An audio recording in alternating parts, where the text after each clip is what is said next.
Bismillahirrahmanirrahim. Assalamualaikum warahmatullahi wabarakatuh. Perkenalkan, saya Diani Permasi. Saya merupakan calon guru penggerak Angkatan 7 dari Kabupaten Sumedang dengan unit kerja SMA Negeri Cimanggung. Pada kesempatan kali ini, saya akan melakukan wawancara dengan Bapak Kepala Sekolah SMA Negeri Cimanggung, yaitu Bapak Abdul Rafiq, dalam rangka memenuhi tugas demonstrasi kontekstual modul 3.1. Yaitu tentang pengambilan keputusan berbasis nilai-nilai kebajikan sebagai pemimpin. Oke, assalamualaikum Bapak. Waalaikumsalam warahmatullahi wabarakatuh. Gimana kabarnya Pak? Alhamdulillah baik. Ya, terima kasih atas keluangan waktunya telah bersedia diwawancara oleh saya terkait tugas calon guru penggerak dalam modul 3.1, yaitu mengenai pengambilan keputusan berbasis nilai-nilai kebajikan sebagai pemimpin.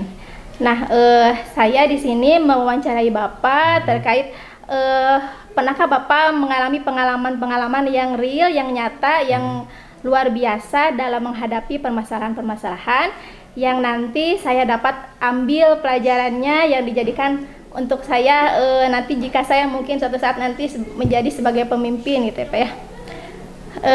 Langsung saja ya Pak ke pertanyaan. Selama Bapak menjabat jadi kepala sekolah, pernah tidak bagaimana Bapak mengidentifikasi kasus-kasus yang merupakan dilema etika atau bujukan moral, jadi yang sama-sama benar atau yang melanggar aturan gitu Pak? Selama kurang lebih 2,5 bulan saya menjabat sebagai kepala sekolah di SMA Negeri Cimanggung, ada beberapa kasus yang memang memilih di antara dua pilihan yang tidak mudah. Yang pertama itu biasanya pilihan karena regulasi atau peraturan, tapi di sisi lain kita juga hubungan sebagai manusia dengan rekan, itu harus mengambil kebijakan yang bisa juga dari sisi kemanusiaan. Sebagai contoh misal bahwa salah satu kewajiban pegawai negeri sipil itu harus mengisi KIMOB, kemudian juga ngisi aktivitas harian pada TRK. Ada salah satu guru di Cimanggung itu yang dalam kondisi tertentu dan dia memiliki kelemahan sehingga tidak mengerjakan KIMOB maupun mengisi TRK. Di satu sisi saya harus menegakkan peraturan bahwa itu adalah salah satu kewajiban sebagai pegawai negeri. Tapi di sisi lain karena kelemahan yang dia miliki, mau tidak mau saya juga harus mengambil keputusan yang sebenarnya lebih ke arah saya harus bijak sebagai pemimpin begitu, sehingga terkadang saya mengambil kebijakan bagaimana bahwa KIMOB dan TRK-nya dikerjakan oleh dalam kondisi seperti itu ya Pak ya? Iya, dikerjakan oleh salah satu rekan kita yang lain begitu, karena beberapa keterbatasan yang dimiliki oleh beliau begitu. Iya Pak. Dan dalam kasus-kasus tersebut bagaimana Bapak menjalankan pengambilan keputusan di sekolah, terutama untuk kasus-kasus di mana ada dua kepentingan yang sama-sama benar atau sama-sama mengandung nilai kebajikan. Jadi bagaimana nih Bapak, bagaimana cara pengambilan keputusan? Pengambilan keputusan yang kita ambil dari sisi kemanusiaan gitu. Sebagai manusia, dia juga pegawai negeri yang butuh supaya sertifikasinya cair, KIMOB-nya juga lancar, TRK-nya juga isi ya. Mau tidak mau saya meminta bantuan orang lain untuk mengisinya begitu. Ya, berarti itu termasuk ke dalam Bapak itu dilema dari rasa keadilan dan rasa kasihan juga Pak ya. Jadi apakah Bapak itu harus menegakkan peraturan atau misalkan harus kasihan? Itu dilema etika juga Pak ya. Nah, yang selanjutnya apa langkah-langkah atau prosedur yang biasa Bapak lakukan dalam pengambilan keputusan? Adakah langkah-langkahnya gitu Pak? Sebenarnya kita sudah mengambil langkah-langkah. Yang pertama itu adalah mengingatkan ke beliau akan tugas dan kewajibannya begitu. Bahwa salah satu tugas kewajiban sebagai pegawai negeri sipil dan juga sebagai pegawai pemerintah Provinsi Jawa Barat, ya kita harus mengingatkan ke beliau untuk memenuhi kewajibannya, yaitu KIMOB dan mengisi aktivitas harian pada TRK begitu. Itu langkah-langkahnya. Kemudian juga kita harus melaporkan hal ini ke pejabat yang di atas kita, yaitu ke KCD wilayah 8 untuk sama-sama melakukan pembinaan. Ya bagaimana gitu ya Pak ya untuk mengatasi hal ini gitu ya Pak. Iya, karena kalau dari sisi keadilan saya jadi tidak adil sama rekan-rekan yang lain karena rekan-rekan lain mengerjakan sendiri, tapi beliau dibantu oleh rekan kita yang lain. Iya Pak. Nah, hal-hal apa saja yang selama ini Bapak anggap efektif dalam pengambilan keputusan pada kasus-kasus yang sama-sama benar gitu ya, yang merupakan dilema etika? Diulangi. Hal-hal yang menurut Bapak efektif dalam pengambilan keputusan. Jadi saya tetap begitu menerapkan tadi ya norma-norma humanisme ya, norma apa sebagai hubungan manusia dengan manusia yang baik begitu. Selama masih bisa dibantu, kita lakukan bantuan karena beliau juga memiliki keterbatasan. Iya. Jadi Bapak mengambil ya rasa kasihan itu ya Pak ya. Jadi Bapak memahami kondisinya. Memahami kondisi. Ya. Karena mungkin jika dipaksakan itu kan tetap tidak bisa ya Pak. Tidak bisa. Ya. Nah, hal-hal apa saja yang menurut Bapak selama ini menjadi tantangan dalam pengambilan keputusan pada kasus-kasus tersebut? Beberapa tantangan yang terbesar secara umum kasus-kasus itu adalah kalau dihadapi di SMA Cimanggung itu adalah rasionalisasi. Menganggap kebiasaan-kebiasaan itu benar. Itu yang paling berat sebenarnya bagi seorang kepala sekolah. Nah, kebiasaan-kebiasaan ini kadang-kadang bertentangan dengan regulasi yang ada. Bahwa regulasi itu bergerak sangat cepat, sementara kebiasaan-kebiasaannya masih tetap ada dan tidak bisa dihilangkan. Sehingga terkadang kita melanggar regulasi ya, itu. Iya, kadang memang untuk peraturan yang berubah itu kadang kita itu penyesuaiannya itu susah ya Pak ya. Bagaimana cara mengajak kita ke rekan sejawat untuk bisa memahami regulasi yang ada itu sangat susah ya Pak ya. Nah, apakah Bapak memiliki jadwal tertentu dalam sebuah penyelesaian kasus dilema etika, atau misalkan Bapak itu biasanya langsung menyelesaikannya di tempat ya, ataukah Bapak memiliki sebuah jadwal khusus untuk menyelesaikannya? Jika misalkan ada jadwal khusus, bentuknya seperti apa yang Bapak jalankan? Kalau kita harus memilih ketika menghadapi dilema etika, kita juga harus mempertimbangkan banyak hal ya. Pak. Kita baca regulasinya, kita juga mendapatkan informasi-informasi dari orang lain, kita juga konsultasi dengan yang para ahli lah. Atau yang bisa memberikan masukan kepada saya begitu, sehingga orang terkait ya Pak ya? Iya, sehingga kebijakan yang kita ambil mudah-mudahan kebijakan ini bermanfaat untuk kita semua begitu. Jadi bukan semata-mata kebijakan yang datangnya dari saya pribadi. Jadi kita itu memang sebagai pegawai pemerintahan harus taat pada peraturan yang ada ya Pak regulasi, ya? Dan regulasinya.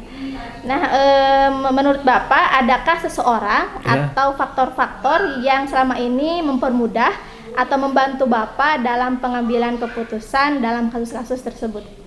Ada. Begitu ya. Bisa faktor itu bisa rekan sejawat ya yang memberikan masukan dan pertimbangan begitu.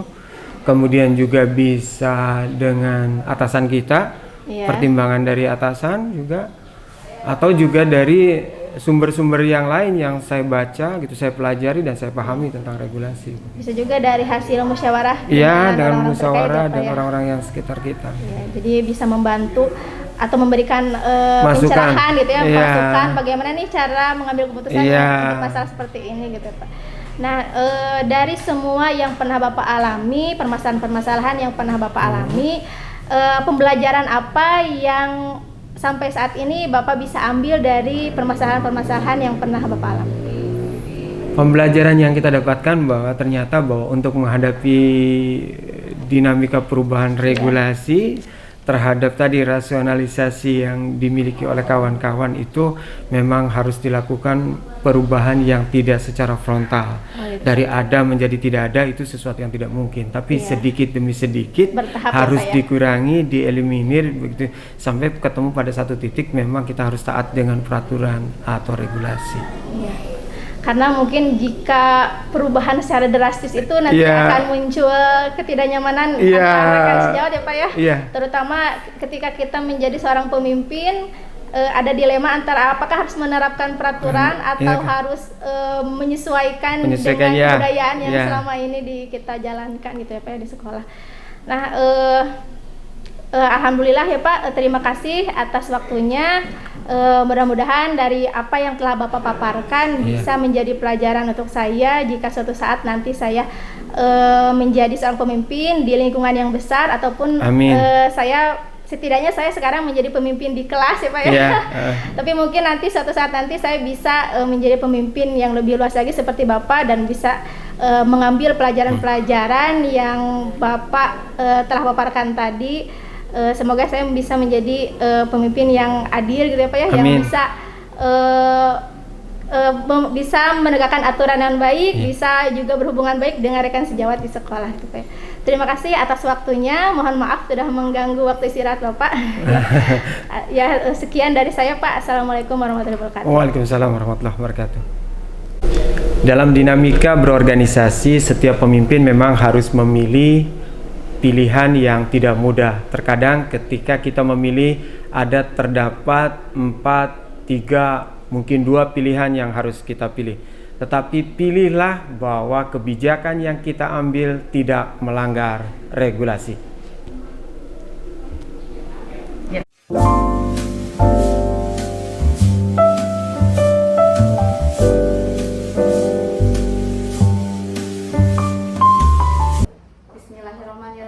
Assalamualaikum warahmatullahi wabarakatuh. Waalaikumsalam warahmatullahi wabarakatuh. Nama saya Melianti SPD, unit kerja SMP Negeri 1 Cimanggung, calon guru penggerak angkatan 7 dari Kabupaten Sumedang. Yang di sebelah saya, perkenalkan nama saya Diani Permasi, unit kerja di SMA Negeri Cimanggung. Saya merupakan calon guru penggerak angkatan 7 dari Kabupaten Sumedang. Kali ini kami akan melaksanakan tugas demonstrasi kontekstual dengan mewawancarai kepala sekolah di sekitar sekolah kami. Saat ini kami berada di SD Negeri Pangsor bersama Bapak Atin untuk memberikan beberapa pertanyaan. Assalamualaikum Bapak. Waalaikumsalam warahmatullahi wabarakatuh. Bapak maaf mengganggu waktunya. Boleh. Kami di sini akan memberikan beberapa pertanyaan untuk Bapak. Untuk pertanyaan pertama, selama Bapak menjabat menjadi seorang kepala sekolah, bagaimana menurut Bapak dalam mengidentifikasi kasus-kasus yang merupakan kasus dilema etika atau kasus bujukan moral? Yang pertama diidentifikasi adalah, sebelum ke identifikasi, diobservasi dulu.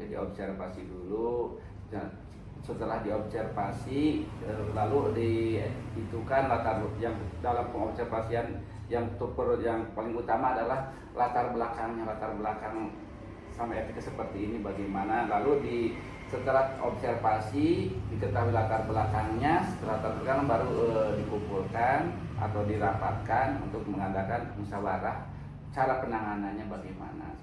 Jadi cara penanganannya itu tidak ditanggung oleh Bapak sendiri, oleh kepala sekolah sendiri, tapi ada komite sekolahnya beserta para PTK yang ada di SD Negeri Pangsor. Setelah didapatkan hasil musyawarah, baru ya kita buat suatu strategi ya Bu. Berarti untuk penanganannya dimusyawarahkan gitu ya Pak? Dimusyawarahkan dengan semua elemen sekolah. Para praktisi pendidikan yang ada di SD Negeri Pangsor. Baik Pak, untuk pertanyaan kedua, selama ini bagaimana Bapak dalam menjalankan pengambilan keputusan di sekolah, terutama untuk kasus-kasus di mana ada dua kepentingan yang sama-sama benar atau sama-sama mengandung nilai kebajikan. Jadi ada suatu masalah tapi dua-duanya itu sama-sama benar gitu. Nah, gimana menurut Bapak?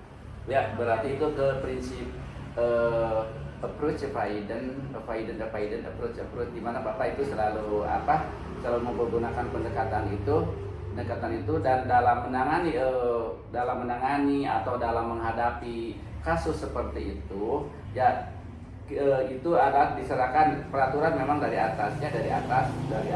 Tapi yang membuat kebijakan adalah di sekolah, di lembaga. Jadi Bapak membuat kebijakan tidak itu sendiri, tidak ditentukan oleh Bapak sendiri, tapi Bapak melalui musyawarah juga seperti tadi. Musyawarah bagaimana nih cara menangani kasus seperti ini atau masalah seperti ini. Jadi dimusyawarahkan dengan para praktisi pendidikan yang ada di SD Negeri Pangsor. Mulai dari perwakilan orang tua yang diwakili oleh komite, terus dengan para guru dan semua PTK yang ada di SD Negeri Pangsor. Ya, jadi diidentifikasi dulu ya Pak ya masalah-masalahnya ya Pak. Identifikasi adalah tahap yang paling utama, itu yang dipentingkan. Betul. Ya. Berarti untuk pertanyaan nomor 3, langkah-langkah atau prosedur yang biasa Bapak lakukan udah nampak ya Pak ya tadi ya langkah-langkahnya, mengidentifikasi, mengajak diskusi dengan rekan sejawat sehingga munculnya suatu alternatif atau keputusan yang tidak merugikan siapapun gitu ya Pak ya. Selanjutnya hal-hal apa saja yang selama ini Bapak anggap efektif dalam pengambilan keputusan pada kasus-kasus dilema etika?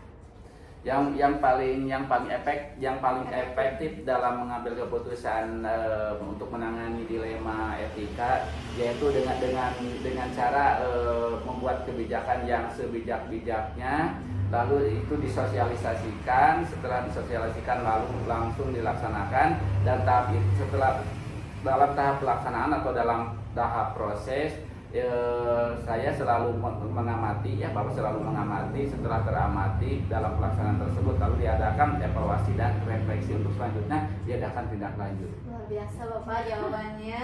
Jadi memang sudah super ya Bapak, sekolah yang keren gitu. Mengidentifikasi sampai rencana tindak lanjutnya sudah dicoba dan dilaksanakan dengan tepat gitu ya Pak ya. Silakan Bu Dian. Selanjutnya hal-hal apa saja yang selama ini merupakan tantangan dalam pengambilan keputusan pada kasus-kasus dilema etika yang pernah Bapak alami? Hambatan atau tantangan yang selalu dihadapi dalam menangani masalah dilema etika selalu ada, baik tantangan dari extern maupun tantangan dari intern. Tapi itu tergantung kepada kepala sekolah, di mana kepala sekolah di sini Bapak tidak bisa mengambil keputusan sendiri. Bapak selalu berkolaborasi dengan para PTK, dengan para praktisi pendidikan yang ada di SD Negeri Pangsor, dan Bapak dalam menangani masalah tersebut Bapak selalu bermusyawarah atau selalu berkolaborasi untuk mencari solusi yang lebih baik, lebih bijak dan untuk supaya mencapai sasaran, Bu. Ya, berarti tantangannya ada di pihak luar dan pihak dalam semua juga. Dari intern dan extern.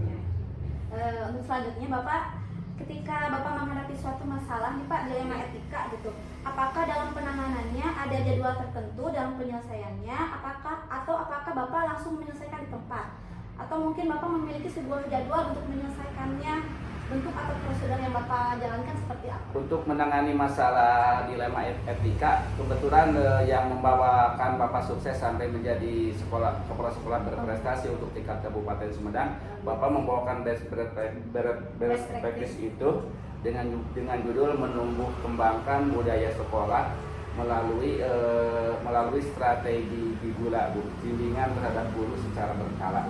Jadi ada sampai Bapak melangkah ke provinsi dan sekarang terpilih lagi untuk mewakili Cimanggu ke Kabupaten sebagai kepala sekolah berprestasi.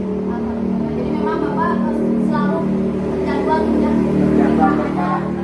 ketika ada permasalahan juga menyelesaikannya secara terjadwal. Dan Bapak mengambil suatu strategi terbaru dan mungkin ini sudah banyak digunakan oleh kecamatan lain, sekolah-sekolah lain, itu Bigula itu merupakan karya Bapak sendiri. Bimbingan terhadap guru secara berkala itu dapat dijadikan referensi. Iya, bagus Bapak, luar biasa ya, sangat menginspirasi kita untuk menggunakan. Selanjutnya, adakah seseorang atau faktor-faktor apa yang selama ini mempermudah atau membantu Bapak dalam pengambilan keputusan dalam kasus-kasus dilema etika? Jadi Adakah yang sudah membantu atau faktor-faktor yang mempermudah Bapak?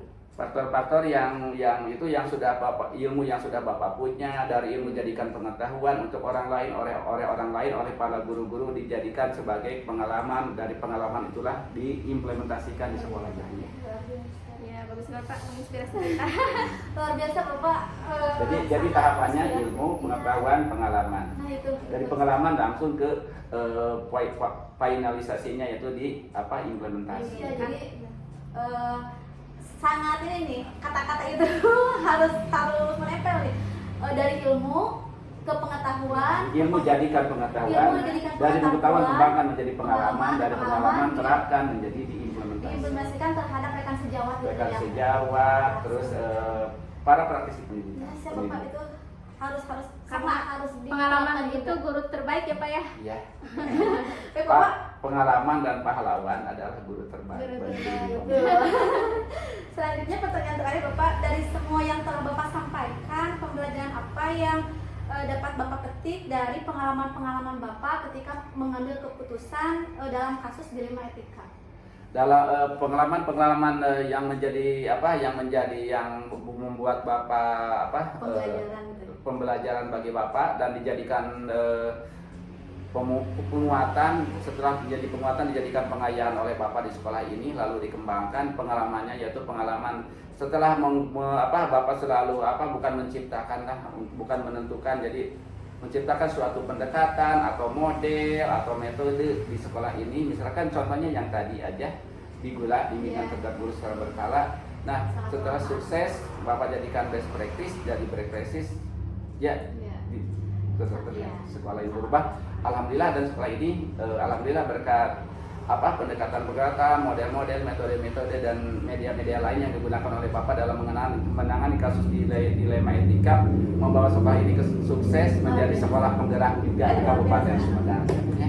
Iya, luar biasa Bapak. Jadi berdasarkan pengalaman Bapak ketika Bapak menghadapi suatu permasalahan dilema etika itu menjadikan pembelajaran ya Pak ya buat Bapak ke depannya dalam hal membimbing guru-guru juga ya Pak ya, untuk seperti tadi Bapak bisa menciptakan suatu metode bimbingan guru secara berkala yang digunakan di kecamatan-kecamatan yang lain ya Pak ya, luar biasa, sangat bermanfaat sekali Bapak. Dan kita kalau nanti seandainya sudah jadi pemimpin 5 kompetensi pemimpin khususnya kepala sekolah, kita itu jangan mau dinas tugas atau bekerja itu karena kita bukan pekerjaan tapi kita profesi ya. Betul. Untuk memperlihatkan keprofesionalan kita, jadi kita itu jangan kerja hanya lurus saja mengerjakan kedinasan kita, tapi bila mana ada tantangan harus gembira, di mana itu ada pekerjaan kita yang harus kita tangani. Ya, luar biasa Bapak. Kita cari ilmu, kita cari referensi, dan itu jadikan pengetahuan. Kita menjadi tahu, kita jadikan pengalaman, dan pengalaman itu ialah implementasikan kepada rekan sejawat. Bagus Bapak, betul Bapak, terima kasih Bapak masukannya. Karena memang betul ketika kita menghadapi suatu pekerjaan, kita jangan lurus-lurus aja, itu betul Pak. Ya. Karena kita harus mengembangkan potensi yang ada dalam dari dalam diri kita ya Pak ya, biar ya sebaik-baiknya manusia adalah yang bermanfaat bagi orang lain, seperti itu kan ya. Inovatif Pak, kreatif Pak ya. Pak. Inovatif, kreatif untuk menjadi PIPP, pelopor pendidikan, pelopor perubahan PIPP ya Bu, Ya, Pendidik Indonesia Pelopor Perubahan. Ya. Mudah-mudahan kita jadi pemimpin-pemimpin nantinya ya. Amin ya Pak. yang dapat mengemban tugas berdasarkan prosedur. Bapak, hatur nuhun, terima kasih sekali, sangat menginspirasi Bapak, luar biasa Bapak Jawaban-jawabannya. ya, sangat menginspirasi buat kami ya Bapak. Mohon maaf Bapak telah